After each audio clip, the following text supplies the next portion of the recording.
She's not crazy, bro. She's strategic. And right now, there are 3 psychological landmines she might be planting in your head without you even realizing it. In the next few minutes, I'm going to expose the exact mind games women use to test, control, and sometimes just mess with you, so you can stop reacting and start seeing the whole board. Let's get into it. Look, I'm not saying every woman is playing 4D chess with your emotions, but if you've ever felt confused, anxious, or like you're doing something wrong and you don't even know what it is, there's a good chance one of these games is already running. Today, we're breaking down the 3 most common mind games, why they work so well on guys, and exactly how to flip the script so you never lose your frame again. And stick around for number 3, because it's the most subtle and the one that even nice girls pull without knowing it. Game number 1. I call it the hot and cold slot machine. Official psychology term, intermittent reinforcement. And it is more addictive than any drug you can put in your body. Here's how it plays out. You have an amazing date. Deep eye contact, she's laughing at your dumb jokes, texting you that night with heart emojis. Next day, dry replies. 1-word answers. She needs space. You rewind the whole date in your head trying to figure out where you messed up. Then just when you're about to walk away, boom! She sends a playful selfie or a, hey, I miss you at 11 p.m. What's actually happening? She's not confused. She's tapping into the exact mechanism that makes slot machines addictive. Unpredictable rewards release way more dopamine than predictable ones. So every time she pulls away and then gives you a crumb of affection, your brain gets a bigger hit.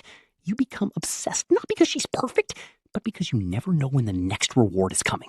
Recognize the pattern. When she goes cold, you must do the counterintuitive thing. Pull back even harder.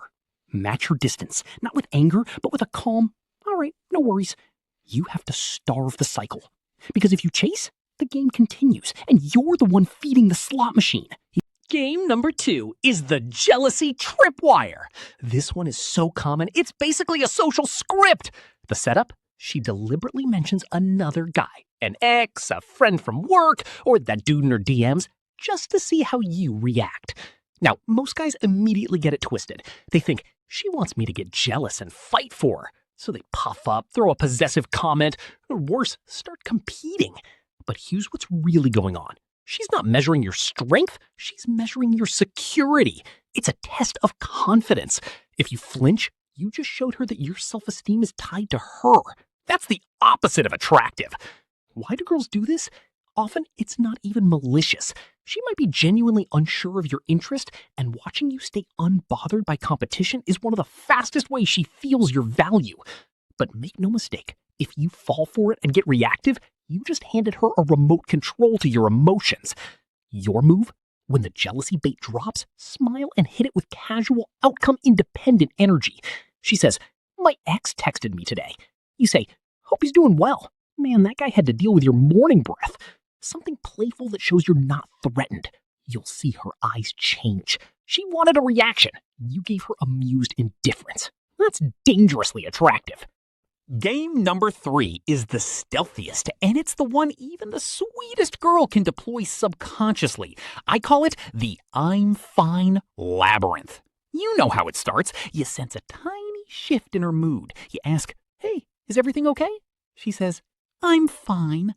But her arms are crossed, the silence is thick, and you suddenly feel like you're on trial without knowing the crime.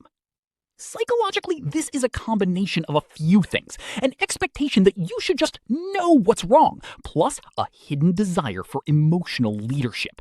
She's not lying to be cruel. She's testing whether you're attuned enough to her emotional state to notice, and brave enough to navigate the discomfort without getting defensive.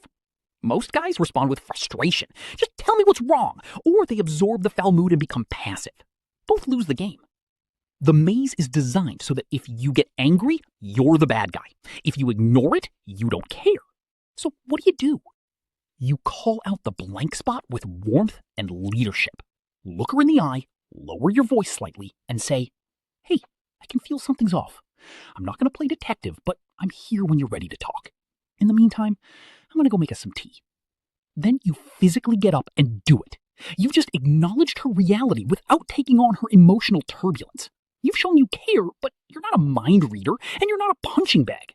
That's the frame of a man who leads through a storm. Here's the golden thread that runs through all three games. They all test your emotional self-sufficiency. The hot and cold tests if you'll chase validation. The jealousy tripwire tests if you'll betray your confidence. The I'm fine labyrinth tests if you'll take on her mood as your responsibility. Pass those tests, and you're not just beating mind games. You're becoming the kind of man who rarely gets tested anymore. While you're at it, drop a comment with the number of the mind game you've experienced the most. Let's see which one takes the crown.